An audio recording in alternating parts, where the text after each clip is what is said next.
Bonjour chers amis de boxe, bienvenue à Coup de Poing Box Info. C'est le jour J, nous y sommes les gars. Efe Ajagba contre Martin Bakole à Riyad en Arabie Saoudite. Ça va barder ce soir. Alors, pour répondre rapidement à la question de savoir à quelle heure ce combat va commencer, l'événement commence effectivement à 20h heure de la République démocratique du Congo. D'accord? Donc, si vous êtes en France, si vous êtes en Allemagne et un peu partout en Europe ou alors vous êtes en Afrique, il suffira juste pas de convertir l'heure du Congo de 20h30, l'heure du Congo 20h30 et vous la convertissez en votre heure locale pour voir à quelle heure vous pouvez regarder le combat. Alors, on peut s'attendre à ce que le combat ait lieu peut-être autour de d'une heure ou au moins dimanche. C'est pourquoi Martin Bakole parlait de dimanche lors de leur presse de conférence. Le combat est disponible sur DAZN, vous pouvez l'acheter pour le regarder en direct. Alors, si vous ne pouvez pas acheter le combat en direct, alors vous êtes bienvenus à la communauté, à notre communauté de boxe pour pouvoir partager avec nous ces moments forts parce que nous allons faire des commentaires en direct ici même à Coup de Poing Box Info. Voilà, aujourd'hui, nous parlons donc de nos dernières analyses et commentaires par rapport au combat. Tant entendu, c'est l'Afrique qui gagne aujourd'hui. Deux de nos valeureux fils vont aller compétir du côté de Riyad en Arabie Saoudite. Et ce sera justement le talent de l'Afrique qui sera mis en avant. Martin Bakole et Efe Ajagba. Alors, que vous soyez du côté de Martin Bakole ou du côté de Efe Ajagba, c'est l'Afrique qui va gagner. Je sais que nous avons fait le pourtour de ce combat. On peut quand même dire certains derniers trucs avant d'aller dans ce combat qui sera vraiment un combat à vous couper le souffle. Alors, beaucoup pensent que Efe Ajagba pourra mettre Martin Bakole KO ce soir, ou du moins dimanche matin. Alors, je n'en disconviens pas parce que en fait, j'ai mon boxeur préféré sur qui j'ai misé. Alors, je vais partager avec vous. J'ai misé sur Martin Bakole, donc c'est lui, je le vois gagner ce soir et j'ai mis beaucoup d'argent sur Martin Bakole. Donc, j'ai investi 50 000 francs CFA sur Martin Bakole et j'ai investi 10 000 sur Efe Ajagba. Donc, si Martin Bakole perd ce soir, alors mon argent va à volo. Mais bon, j'espère que j'ai fait un très bon choix. Mais mon choix n'est pas par rapport aux préférences peut-être régionales ou alors parce que je parle français, il parle français. Non, pas du tout. Moi, je suis un peu objectif dans mes analyses.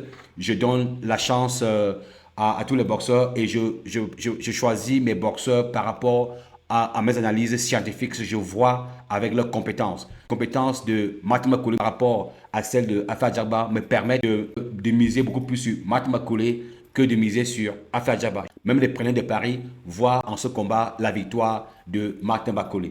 Donc, mais je ne me fie pas trop aux analyses des preneurs de paris. Je me base sur mes analyses techniques. Étant donné que le sport n'est pas toujours scientifique, tout peut arriver parce que c'est les poids lourds. Donc, un coup de poing peut terminer le combat. Et j'ai également aussi envisagé la possibilité que peut-être par coup de chance, Efe Ajagba peut donner un coup de poing à Martin Bakole et puis il envoie au tapis et peut-être c'est KO. Mais c'est une probabilité qui me semble peu réduite par rapport au conditionnement physique de Martin Bakole en ce moment. Et si j'avais encore affaire à un Bakole qui était encore dans cette condition physique dans laquelle il a combattu, je ne sais pas que alors je ne me serais pas engagé. Je pense que Martin Bakole a suffisamment brûlé beaucoup de calories.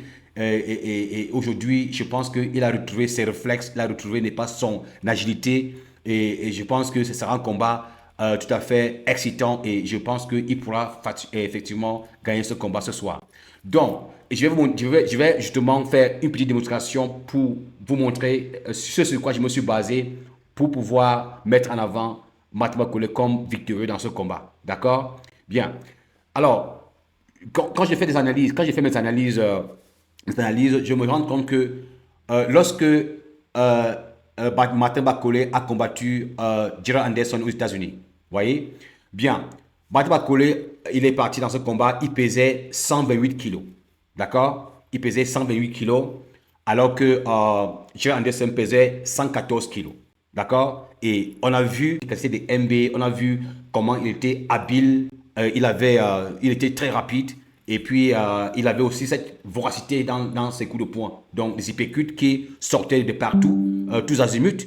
d'accord, au point où Jerry Anderson ne comprenait pas où est-ce que ces coups de poing venaient, parce qu'il se tenait comme un George Foreman devant Jerry Anderson. Il saluait Jerry Anderson avec pas mal de coups de poing qui venaient un peu partout, parce que c'est un boxeur qui est là, costaud, mais il a l'air lourd, mais il est très agile. Il est très agile, il est très flexible. Donc les coups de poing sortent comme si de rien n'était, mais avec une violence insoupçonnée.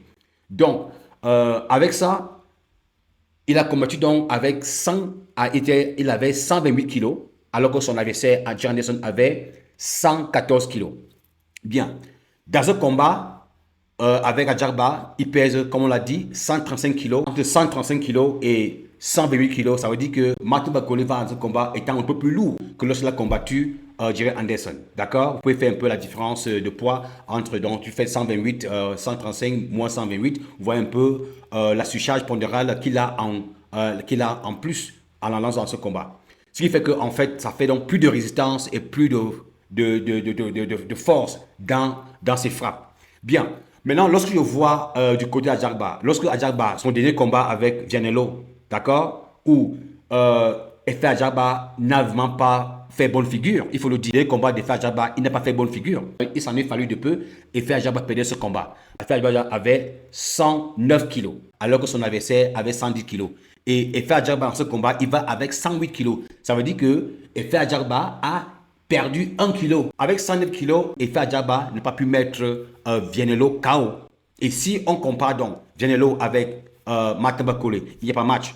Parce que Vianello n'a pas autant de force de frappe que Martin Bakole. Et dans ce combat avec Vianello, Vianello a porté des coups de poing qui auraient pu mettre Efe Adjarba KO, mais seulement il lui a manqué le knockout power, la force de mettre quelqu'un KO, c'est ce qui a manqué à Vianello. Sinon, au deuxième round, Efe Adjarba serait mis hors d'état de nuire. Le poids de Martin Bakole, c'est un poids en fait. Martin Bakole, c'est quelqu'un qui combat à ce poids-là. C'est le même poids qu'il avait lorsqu'il a combattu Carlos Takam. Et on a vu dans ce combat avec Carlos Takam un Bakole qui était vraiment phénoménal. Et ce combat, ce combat s'était terminé.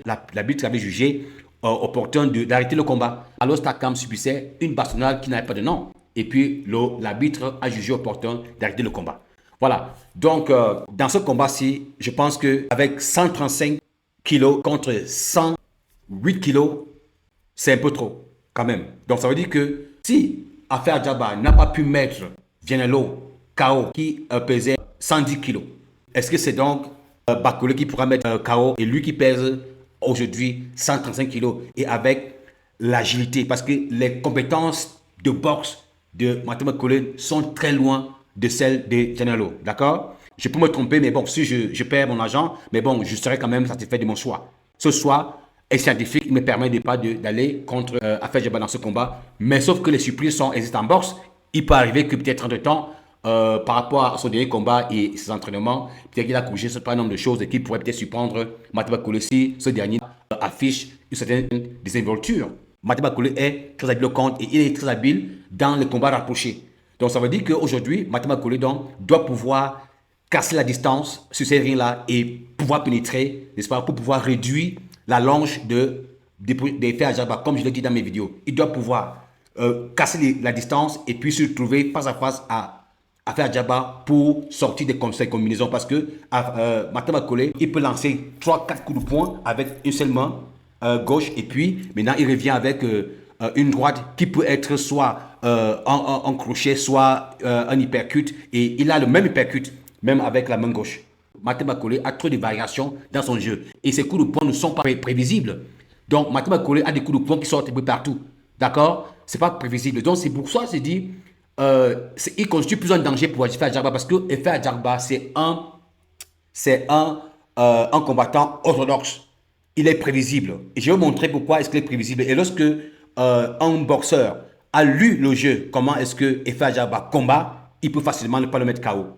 D'accord? Bien. Si on prend par exemple le dernier combat de Efe Adjarba contre Vianello. Lorsqu'on prend ce combat, on comprend que Efe Adjarba n'a pas une très grande variété dans son arsenal de boxe.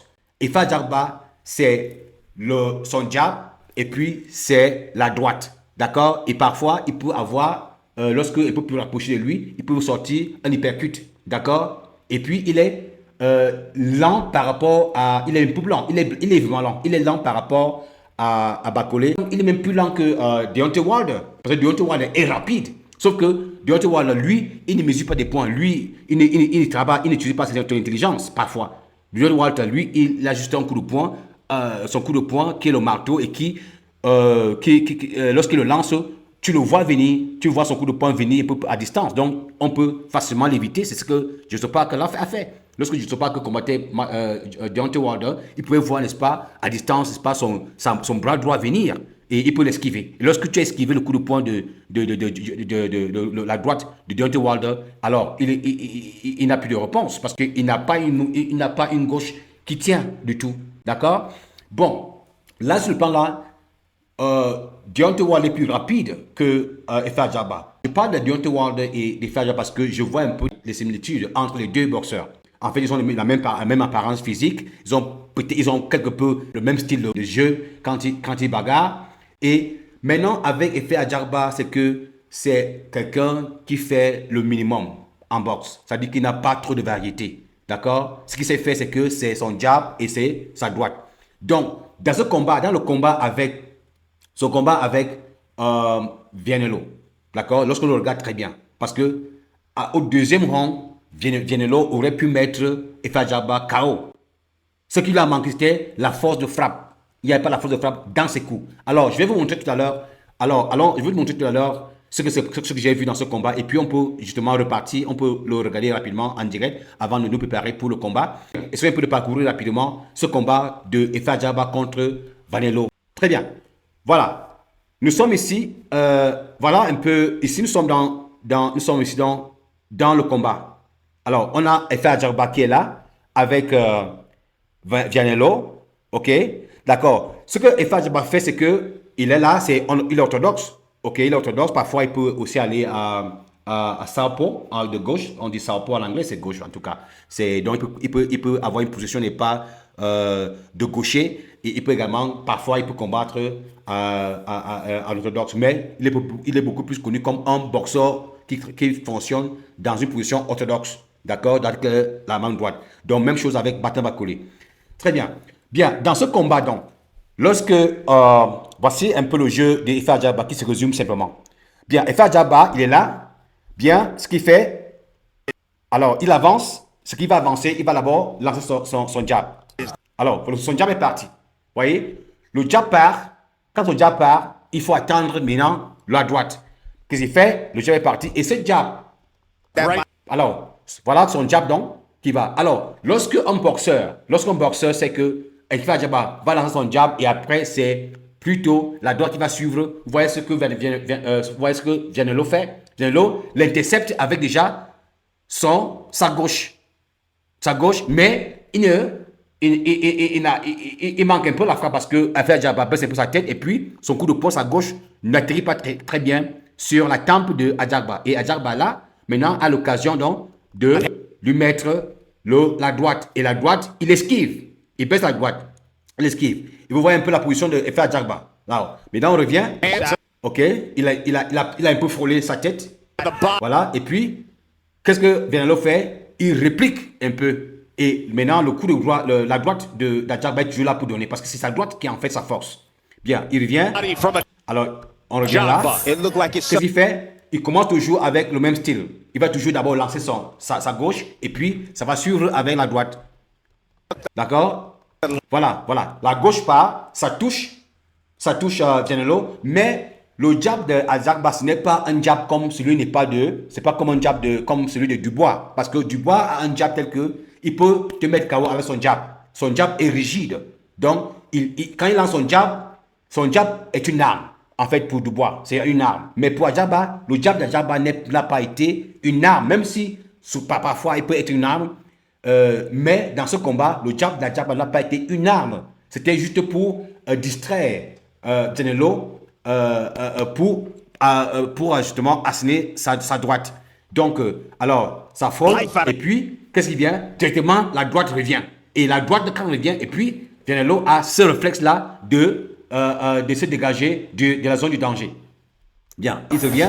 Et puis maintenant, qu'est-ce qu'il fait? Avant de lancer ce coup de poing, il y a d'abord eu une jab qui est partie, mais ce jab a juste été un jab qui est parti à mi-parcours, qui s'est arrêté pour qu'il lance ce coup de poing. Donc son jab quand il lance, c'est pour justement distraire son adversaire. Et c'est un jab qui ne lance pas pour pouvoir créer pas des dégâts. Il lance ce jab là pour justement créer l'espace pour asséner sa droite qui est justement son pain de victoire. Voilà. Donc maintenant, qu'est-ce qu'il fait donc? Alors, il se repositionne. Et puis maintenant, qu'est-ce qu'il fait? Toujours, il commence par la gauche. Et la gauche non, est posée carrément sur la tête de Vanello. Et puis maintenant, son bras droit est à cette position. Et lorsque le bras droit de Dajaba est à cette position, il n'arrive pas à l'appliquer. D'accord? Donc, c'est là où il y a la différence entre Efa Djaba et Deontay Wilder. Parce que Deontay Wilder a cette force, même si Deontay Wilder a cette distance de bras, d'accord, il peut vous mettre KO. D'accord? Or, ici, si un boxeur qui avait l'attitude, d'accord, et étant donné qu'il avait déjà posé sa main sur la tête de Vianello, alors, il avait le bras droit qui était là, mais ce bras droit ici, il ne sait pas comment lancer des bras droits courts pour pouvoir toucher son adversaire. D'accord? Donc, on y va. Alors, qu'est-ce qu'il peut faire? Il peut faire revenir en arrière. Il peut faire revenir, d'accord? Parce qu'un autre boxeur aurait simplement mis la droite parce que Finello était exposé. Alors, lui n'arrive pas, son coup de poing, Djaba vient de loin. Comme il traverse, et on peut le voir. Donc, il n'arrive pas à mettre une droite. Je vais vous montrer un peu pourquoi je le dis. Parce que lorsqu'on prend le combat de Deontay Wilder avec Robert Helenius, vous voyez? Donc, Deontay Wilder met Robert Helenius KO avec une coupe droite qui ne vient pas de derrière.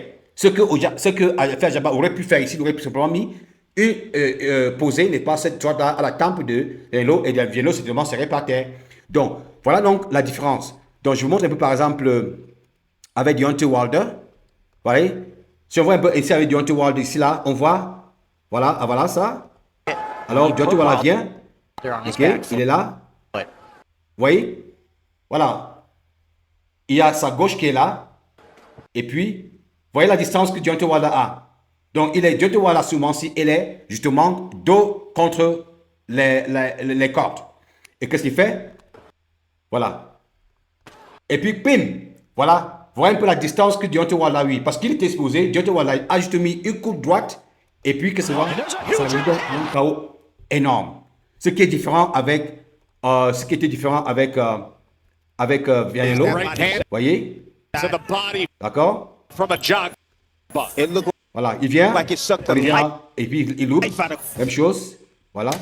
Et là, voilà. Et puis, vous voyez, c'est la même chose. C'est la même position. C'est la même position dans laquelle Deontay Wilder se trouvait dans son combat avec Robert Helenius. Ce qu'il a fait, Deontay Wilder a plutôt, sa droite est là, il avait l'aptitude, n'est pas de juste déposer, n'est-ce pas, cette droite-là sur la tempe, et Efa Djaba ne l'a pas fait. Qu'est-ce qu'il fait? Il doit se ressaisir pour que son coup de poing, sa droite, vienne à distance. Alors, il n'arrive pas à le poser, et puis, il se fait prendre un coup de poing dans la gueule. D'accord? Et puis, ce coup de poing, là, l'étourdit. Ce coup de poing l'étourdit. Alors, ce coup de poing l'étourdit, parce que si ici Vianello avait il avait de la puissance dans ce coup de poing, c'est à ce moment il devait mettre Djaba KO. D'accord? Alors, nous sommes ici au deuxième round. Ça veut dire que si ça avait été Martin McCauley dans ce combat, Efa Djaba n'aurait pas vu le troisième round dans ce combat. Ici, Efa Djaba irait au sol. Et peut-être même, le combat serait terminé. Ici, Vianello a 110 kg. Alors, il fait une décharge sur la tempe d'Efa Djaba. Et Efa Djaba perd l'équilibre. Il est étourdi. D'accord? Il est étourdi. D'accord? Comme les Anglais disent, he's stunned. He's completely stunned. D'accord? C'est-à-dire qu'on bambi legs. Ils ont bambi legs. Ses jambes ne tiennent plus. Alors, il est obligé n'est pas de commencer à chercher l'équilibre. D'accord? Et puis, il revient. Alors, maintenant, est obligé n'est pas d'être sur ses pieds, en train de faire regarder pour aller prendre de l'énergie. Et puis, Vanello va la charge. Et puis, il a des coups de poing qu'il lance, gauche et droite. Alors, et puis, il assomme encore un peu la pomme. Voilà le coup de poing. Voilà le coup de poing que Vianello porte sur Efa Djaba. Or, ce qui manque ici à Vianello, c'est la puissance de frappe. Vous avez vu, par exemple, le coup de poing de Deontay Wilder. Ça a semblé, parce que tout le monde était surpris lorsque Robert Helenius est allé au sol. On dit, mais qu'est-ce qui a pu mettre ce gars KO? Mais ça veut dire donc qu'il y a des niveaux de puissance. la puissance de Deontay Wilder n'est pas au niveau de la puissance de Efa Djaba. On dit Efa Djaba est le frappeur, Efa Djaba ne frappe pas. Ce type a eu des coups de poing de Efa Djaba, mais n'est pas allé au sol. Ils ont fini le combat sur 12 rounds. D'accord? Et il aurait pu perdre ce combat si ça avait été quelqu'un comme Daniel Dubois, ou bien quelqu'un comme Joshua, ou même quelqu'un comme Bakole. Il n'aurait pas pu voir le 3e round. Alors, on continue rapidement. Alors, voilà le coup de poing. Voilà le coup de poing que Canelo décharge sur Efa Djaba. Donc ici, il a manqué à Canelo cette puissance de frappe. Il aurait mis Efa Djaba KO ici là. Si dans ce combat ce soir, il y a une scène comme celle-ci, alors Efa Djaba ne verrait pas, même pas 2 rounds. Les amis de boxe, c'est un peu ça mes analyses, sauf surprise. Je pense que Bakole devrait vraiment casser la gueule à Efa Djaba ce soir. Compte tenu pas de son expérience d'abord en boxe, il a plus d'années en boxe que Efa Djaba. Il a été là avec des grands, avec des grands boxeurs comme Dubois. Ils ont eu des sparring et les histoires de sparring de Martin Bakole sont vraies.